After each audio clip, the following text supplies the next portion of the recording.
ഇത് മുടി വളരാനുള്ള എണ്ണയല്ല കേട്ടോ. ഇത് നരച്ച മുടി കറുപ്പിക്കാനും നര വരാതിരിക്കാനും ഉള്ള ഒരു എണ്ണ മാത്രമാണ്. 10 വയസ്സ് മുതലുള്ള കുട്ടികൾക്ക് ഉപയോഗിക്കാൻ പറ്റുന്ന രീതിയിലാണ് ഞാനിവിടെ എണ്ണ കാച്ചിട്ടുള്ളത്.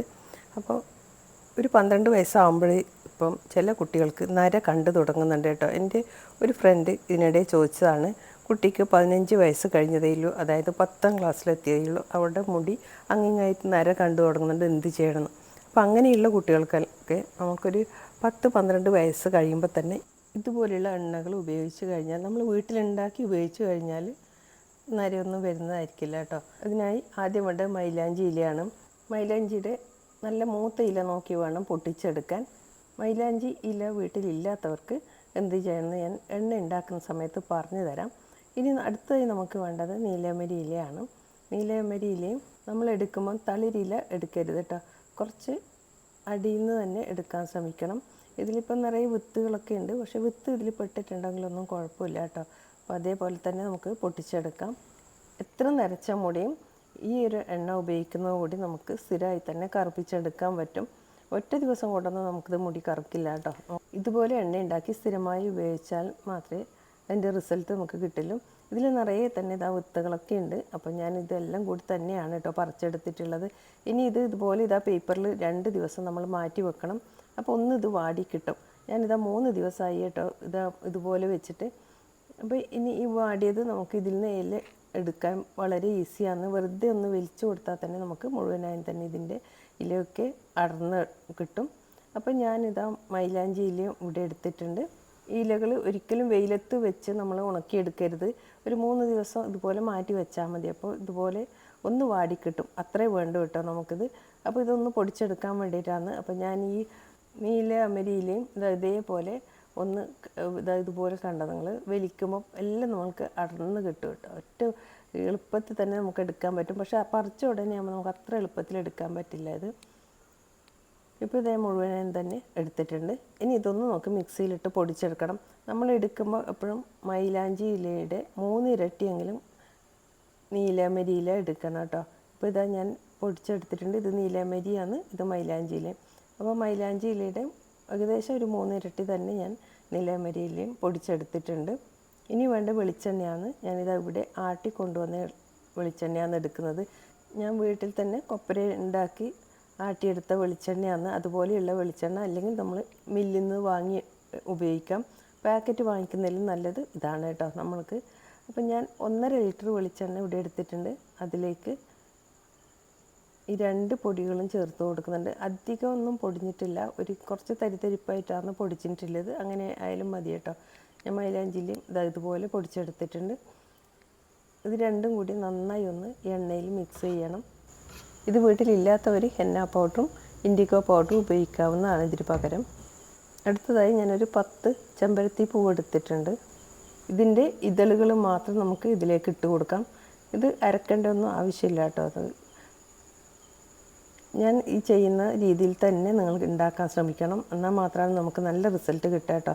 ഇനി ഇതും കൂടി ഇതിലേക്ക് ചേർത്ത് നന്നായി ഒന്ന് മിക്സ് ചെയ്ത് നമ്മൾ ഒരു ദിവസം അടച്ച് വെക്കണം. അപ്പോഴാണ് ഇതിൻ്റെ ഈ സത്തൊക്കെ ഇതിലേക്ക് നന്നായി തന്നെ ഇറങ്ങി വരും. അതിന് ശേഷമാണ് നമ്മൾ ഈ എണ്ണ തിളപ്പിച്ചെടുക്കേണ്ടത്. അപ്പോൾ ഇത് ഞാൻ എല്ലാം തന്നെ മിക്സ് ചെയ്തിട്ടുണ്ട്. ഇനി നമുക്കിത് മൂടി വെച്ച് മാറ്റി വെക്കാം. ഈ സമയത്ത് ഞാൻ നമുക്ക് വേണ്ടുന്ന ഒരു താളി ഉണ്ടാക്കുന്നത് കാണിച്ചു തരാം. എല്ലാവരും പറയാറുണ്ട് ഷാമ്പു ഉപയോഗിച്ചുകൂടാന്ന് പറയുമ്പോൾ ഞങ്ങൾ ഫ്ലാറ്റിലൊക്കെ താമസിക്കുന്നവർക്ക് താളി ഉണ്ടാക്കാൻ ബുദ്ധിമുട്ടാണെന്നുള്ളത്. അപ്പോൾ ഇതുപോലെയുള്ള വെണ്ടയ്ക്ക എടുത്താൽ മതി കേട്ടോ. ഇതിപ്പോൾ നന്നായി മൂത്ത വെണ്ടയ്ക്കയാണ്, നമുക്ക് കറിയൊന്നും ഉണ്ടാക്കാൻ പറ്റില്ല. അതിപ്പോൾ ഇതൊന്ന് പൊട്ടിച്ചതിന് ശേഷം ഈ വെള്ളത്തിലിട്ട് കൊടുക്കുന്നുണ്ട്. ഇനി ഇത് നന്നായി ഒന്ന് തിളപ്പിച്ചെടുക്കണം, മൂടി വെച്ച് തിളപ്പിക്കാം. ഇത് ഒന്നുകിൽ ഇതുപോലെ പൊട്ടിച്ചാൽ മതി കേട്ടോ, ഇല്ലെങ്കിൽ ഒരു ഇടികല്ല് വെച്ച് ഒന്ന് ചതച്ച് കൊടുത്താലും മതി. ഇത് തിളപ്പിച്ചതിന് ശേഷം നമുക്ക് മാറ്റി വെക്കാം. പിറ്റേ ദിവസം, ഇത് തലേ ദിവസമാണ് കേട്ടോ ഞാൻ ചെയ്യുന്നുള്ളത്. പിറ്റേ ദിവസം രാവിലെ എടുക്കുമ്പോഴത്തേക്ക് ഇതെല്ലാം തണുത്തിട്ടുണ്ടാവും. ഇപ്പോൾ കണ്ട നല്ല കൊഴുത്ത താളി തന്നെ നമുക്ക് കിട്ടിയിട്ടുണ്ടാവും. അപ്പോൾ ഫ്ലാറ്റിലൊക്കെ താമസിക്കുന്നവർക്ക് ചെമ്പരത്തി പൂ ഇല്ലെങ്കിലും ഇതുപോലെ താളി ഉണ്ടാക്കാം. നമ്മൾ ഈ എണ്ണയൊക്കെ തേക്കുമ്പോൾ എപ്പോഴും ഷാമ്പു മാത്രം ഇട്ട് കുളിക്കരുത് കേട്ടോ. പിന്നെ ഈ താളിയിലേക്ക് വേണമെങ്കിൽ നിർബന്ധമാണ് കുറച്ച് ഷാമ്പു ആഡ് ചെയ്തിട്ട് നമുക്ക് മുടിയിൽ തേച്ച് കൊടുക്കാം. പിറ്റേ ദിവസമാണ് കേട്ടോ ഇത് മൂടി വെച്ച് എടുക്കുന്നുണ്ട്. ഇപ്പോൾ നിങ്ങൾക്ക് കണ്ടാൽ മനസ്സിലാവും എല്ലാം തന്നെ എണ്ണയിലേക്ക് ഇറങ്ങി വന്നിട്ടുണ്ട്. എണ്ണയുടെ കളർ കണ്ടാൽ തന്നെ നമുക്ക് മനസ്സിലാവും. അത്രക്ക് നല്ല കറുപ്പും റെഡും കൂടിയ ഒരു കളറാണ് കേട്ടോ ഇപ്പോൾ നമ്മുടെ ഈ എണ്ണയ്ക്ക്. ഇപ്പോൾ ഇതാ ഈ എണ്ണ കണ്ടാൽ തന്നെ നിങ്ങൾക്ക് മനസ്സിലാവും അത്രക്ക് നല്ല കളറാണ് കേട്ടോ. ഇനി നമുക്ക് ഈ ഫ്ലെയിം ഒന്ന് ഓൺ ചെയ്യാം. ഇത് നന്നായി ഒന്ന് മിക്സ് ചെയ്ത് കൊടുക്കുക. അതിന് ശേഷം വേണം ഫ്ലെയിം ഓൺ ചെയ്യാൻ. ഇപ്പോൾ ഇതാ എല്ലാം നന്നായി ഞാൻ ഒന്ന് മിക്സ് ചെയ്തിട്ടുണ്ട്. ഇനി നമുക്ക് ഫ്ലെയിം ഓൺ ചെയ്യാം. ഫ്ലെയിം ഓൺ ചെയ്ത് ആദ്യം നമ്മളിത് ഒരു 2 മിനിറ്റ് സമയം ഹൈ ഫ്ലെയിമിലിട്ട് ഇതൊന്ന് ചൂടാക്കണം. എണ്ണ നന്നായി ചൂടായി എന്ന് പറയുമ്പം നന്നായി ഫ്ലെയിം കുറക്കണം. കുറച്ചിട്ട് വേണം നമ്മളിത് തിളപ്പിച്ചെടുക്കാൻ. തിളയ്ക്കുന്നത് വരെ നമ്മൾ ഹൈ ഫ്ലെയിമിൽ ഇടരുത് കേട്ടോ.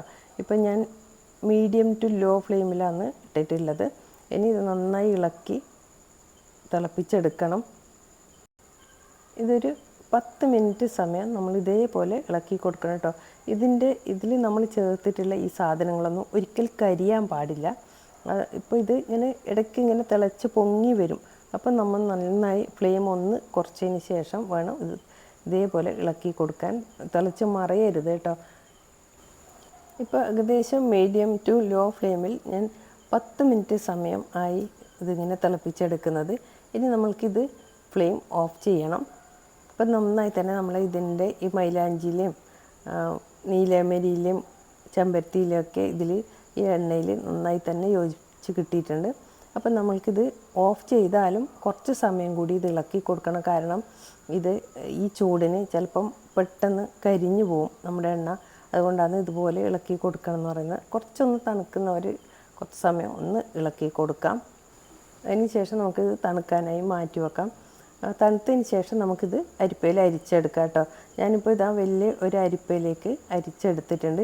തലേ ദിവസം ഇതുപോലെ അരിച്ച് വെച്ചതാണ് കേട്ടോ. രാവിലെ ആകുമ്പോഴത്തേക്കും നമുക്ക് നന്നായി തന്നെ ഇത് എല്ലാം എണ്ണയൊക്കെ നമുക്ക് നന്നായി കിട്ടും. ഇപ്പോൾ ഇതാ വെറും ചണ്ടി മാത്രമായിട്ടാണ് ഇതിലുള്ളത്. ഇപ്പോൾ ഇതാ നിങ്ങൾ എണ്ണ കണ്ടോ, നല്ല കളറാണ് കേട്ടോ. നല്ല ബ്ലാക്കും ചെമ്പരത്തിപ്പൂവിൻ്റെ റെഡ് കളറും ഒക്കെ ഇറങ്ങിയിട്ടുണ്ട്. അപ്പോൾ ഈ എണ്ണ നമുക്ക് എങ്ങനെ തേക്കേണ്ടതെന്ന് വെച്ചാൽ, ഇത് എൻ്റെ കയ്യിൽ സ്ഥിരമായി വാങ്ങുന്ന ഒരാൾക്ക് വേണ്ടിയിട്ടാണ് ഞാൻ ഈ എണ്ണ ഉണ്ടാക്കിയത്. ഈ എണ്ണ എങ്ങനെയാണ് നമ്മൾ മുടിയിൽ അപ്ലൈ ചെയ്യേണ്ടത് വെച്ചാൽ ആഴ്ചയിൽ 2 ദിവസം തേച്ച് കൊടുക്കണം. ഒരു അരമണിക്കൂർ അല്ലെങ്കിൽ 1 മണിക്കൂർ തലയിൽ വെച്ചതിന് ശേഷം നമുക്കിത് ഇതേപോലെ താളി ഉണ്ടാക്കി കഴുകി കളയാട്ടോ. നിങ്ങൾക്ക് താളി മാത്രമായിട്ട് പോരാന്നുണ്ടെങ്കിൽ അതിലേക്ക് കുറച്ച് ഷാമ്പു ആഡ് ചെയ്താൽ മതി. അല്ലാതെ ഡയറക്റ്റ് ഷാമ്പു മാത്രമായിട്ട് മുടിയിൽ തേച്ച് കൊടുക്കാതിരിക്കാൻ ശ്രമിക്കണം. ഹെന്ന പാക്ക് ഇടുമ്പോൾ നീരിറക്കം വരുന്നവർക്ക് തീർച്ചയായും ഇത് നല്ലൊരു എണ്ണ തന്നെയാണ് കേട്ടോ. ഇത് സ്ഥിരമായിട്ട് നമ്മൾ ഉപയോഗിച്ച് കഴിഞ്ഞാൽ നമ്മളുടെ നരച്ച മുടിയും ക്രമേണ കറുത്ത് തുടങ്ങും. അല്ലാതെ പെട്ടെന്നൊന്നും കറുക്കില്ല കേട്ടോ. അപ്പോൾ ഹെന്ന ചെയ്യാൻ ബുദ്ധിമുട്ടില്ലവർക്കും ഡൈ ചെയ്യാൻ ബുദ്ധിമുട്ടുള്ളവർക്കും ഇത് പരീക്ഷിച്ച് നോക്കാവുന്നതാണ്. Thank you for watching.